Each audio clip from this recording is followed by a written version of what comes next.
तमे जानिच मो सांग रेशमा ता बर्थडे रे ता हस्बैंड को गोलाप फूल और चॉकलेट देइची। तमे तो आज पर्यंत मते गोटे गेंडु फूल भी आनिक देई परनो।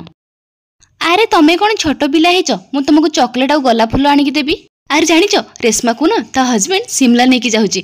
आमे भी कुआडे बुलाबुली पई जाइथिले हेन थांता। अरे तमे तो जानिच पिला मानकर एबे एडमिशन हेची, बजेट टिके शॉर्ट अछि, आउ केबे जिबा।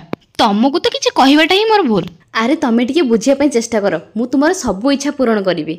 अरे नाई मो एमिति ही नथिबो। रेशमा तो ता स्वामी की बहुत भल पाई, आ ता स्वामी भी हेली हठात डिवोर्स कोन पाई। स्वामी रे आ गोटे झियो सहित चक्कर चलीची, सेति पई या सहित एमिति सब नाटक करूथला।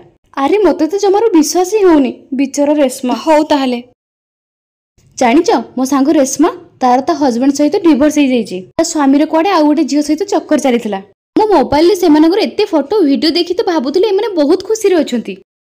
एबे बुझी पारलो तो आमे सोशल मीडिया रे देखुथिबा सब जिनिस केबे सत हेइ न थाए। आ आमे जहा देखु ताको ही विश्वास करनो, ता पछरे कोन अछि से सब आमे केबे भाबुना। हां तुमे पूरा ठीक कथा कहिचो। सोशल मीडिया को सत बोली भाबी आमे निज भितर संपर्क ही खराब करि बसु।